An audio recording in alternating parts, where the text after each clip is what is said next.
So doctor గారు మీరు ఈ కార్ట్లేజ్ గురించి మీరు మీ బ్లాగ్లో కూడా రాశారు కదా. సో కార్ట్లేజ్ అనేది ఏ రకంగా తక్కువ అవుతుంది, ఇలా ఏ రకంగా డ్యామేజ్ అవుతుంది, దీన్ని మనం ముందుగా గుర్తించడం ఎలా, ఆ లక్షణాలు ఏ రకంగా ఉంటాయి, మనం ప్రారంభంలో గుర్తించడం ద్వారా ఏ రకంగా ప్రివెంట్ చేయొచ్చు, ఆపరేషన్ దాకా వెళ్లకుండా మనం కాపాడుకోవడం ఎలా? సో అది చాలా important question. Actually operation only ఒక 10% పేషెంట్స్లో మనం చేస్తున్నాం, బట్ ఈ నీ ప్రాబ్లం చాలా మందికి ఉంది. ఇది మోస్ట్ ఇంపార్టెంట్ ఏంటంటే ఐడెంటిఫికేషన్.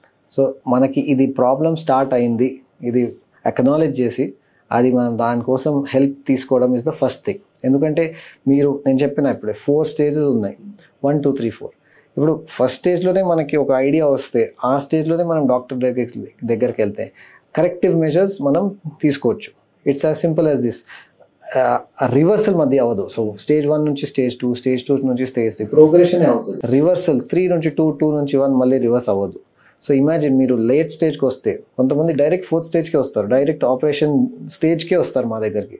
అంటే they have had the problem for 5-10 years, అలానే భరించి కుంటుతూ వస్తారు. ఆపరేషన్ తప్పించి వేరే ఉండదు, అంతే కదా. ఆ టైంలో ఆప్షన్ లేదు మనకి. బట్ ఎర్లీ స్టేజ్లో వస్తే చాలా టెక్నిక్స్ ఉన్నాయి. So exercises that constitutes about 70% of our treatment. Proper exercises మా డిపార్ట్మెంట్లో మంచి టీం ఉంది మా దగ్గర. వాళ్ళు నేర్పించిన ఎక్సర్సైజెస్ ఇంట్లో చేస్తే నథింగ్ లైక్ ఇట్. కొన్ని ప్రికాషన్స్ ఉన్నాయి. ఇప్పుడు మోకాలు అరగడం, ఆర్థరైటిస్ కొంతమందికి వచ్చిన తర్వాత ప్రికాషన్స్ ఉంటాయి కొన్ని. సో ఫుల్ ఫోల్డ్ కూర్చోకూడదు కింద. దేవుడి పూజ మనం ఇంట్లో కూర్చొని చేస్తాం, అట్లా కూర్చొని చేయకూడదు. మెట్లు ఎక్కడం దిగడం తగ్గియాలి. ఇండియన్ టాయిలెట్ పొజిషన్ మానేయాలి. సో 1 to 2, 2 to 3, 3 to 4 ఆ ప్రోగ్రెషన్ స్లో డౌన్ అయిపోతుంది. సో ఇవన్నీ ఎలా తెలుసుకుంటారు? ప్రాపర్ టైమ్లీ ట్రీట్మెంట్ తీసుకుంటే ఇవన్నీ స్టార్ట్ చేయొచ్చు. ఇది స్టార్ట్ చేస్తే ప్రోగ్రెషన్ ఆఫ్ డిజీజ్ ఆపొచ్చు. So that's the main. So apart from medicines, exercises, precautions and maybe some belt, ఇదంతా చేసి మనం డీలే ఆఫ్ ప్రోగ్రెషన్ చేయాలి. అండ్ దెన్ లాస్ట్ స్టేజ్లో డెఫినెట్లీ ఆపరేషన్. ఒకవేళ వాళ్ళకి కార్ట్లేజ్లో సమస్య ఉంది అంటే వారికి తెలుసుకోవడం ఎలా, లక్షణాలు ఎలా ఉంటాయి? కరెక్ట్.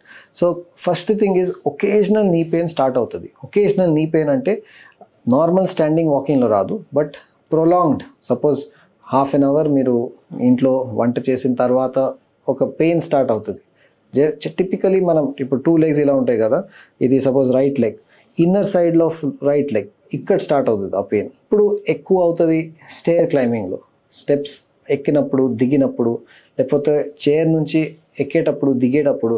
ఈ స్పెసిఫిక్ ఇన్స్టెన్సెస్లో అపార్ట్ ఫ్రమ్ అంటే excess long standing, long walking, ఈ 2 పొజిషన్స్లో ఆ పెయిన్ ఎక్కువ ఎక్స్పీరియన్స్ అవుతాం. సో ఇది ఇనిషియల్ క్లూజ్ మీరు అడిగారు కదా. సో అదొకటి.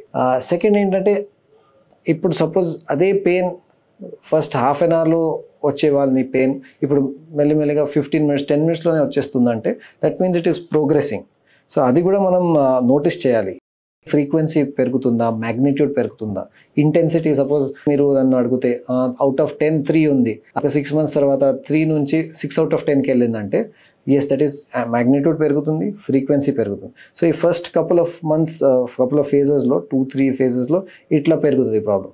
అసలు ఆఫ్టర్ దాట్ అయితే షేపే మార్చుకుని, అంటే మన మోకాలు ఉన్నాయి కదా స్ట్రైట్ ఉండాలి. సో సపోజ్ బెండ్ వచ్చేస్తే, inward bend or outward bend, bow legs అంటాము, అట్లాంటి అవుట్ ఆఫ్ షేప్, డిఫార్మిటీ అంటాం దాన్ని, అది వచ్చేస్తే డెఫినెట్లీ ఇంకొక క్లూ. సో ఇవన్నీ క్లూస్ ఉన్నాయి. సో పేషెంట్స్కి ఐడియా వచ్చేస్తే దే కెన్ నోటీస్ ఇట్. అంటే మనం సాధారణంగా వాళ్ళు 1 స్టేజ్లో వచ్చినారనుకున్నాం, కార్ట్లేజ్ డ్యామేజ్ ఫస్ట్ స్టేజ్లో ఉందనుకున్నాం, వారిని మనము అంటే జీవితాంతం ఆపరేషన్ లేకుండా చేయగలుగుతామా? What extent? అట్లేం లేదు. ఒక్కసారి స్టార్ట్ అవుతే కంపల్సరీ కావాలి అట్లేం లేదు. ఓకే, చాలామంది రెగ్యులర్గా, డెడికేట్గా, సిన్సియారిటీ ఎంత ఉంది దాన్ని బట్టి ఈ సక్సెస్ ఉంటుంది. ఓకే, కొంతమంది రెగ్యులర్గా వస్తారు మా దగ్గరికి, 3 monthsకి ఫుల్ వస్తారు. అలాంటి పేషెంట్స్కి చాలా బెనిఫిట్ ఉంటుంది. ఎందుకంటే వాళ్ళు నాట్ ఓన్లీ ఫాలో అప్స్, వాళ్ళు ఇన్స్ట్రక్షన్స్ అన్నీ ఫాలో చేస్తారు. సో పాజ్ అయిపోతుంది అక్కడ. Okay, if not pause, at least delay of progression. So at the age of 65 వస్తే, ఫస్ట్ సెకండ్ స్టేజ్లో వస్తే మనం అది పోస్ట్పోన్ చేయొచ్చు. It's not needed that compulsory ఏం లేదు. But having said that definitely ఆపొచ్చా అంటే అట్లా కూడా కాదు.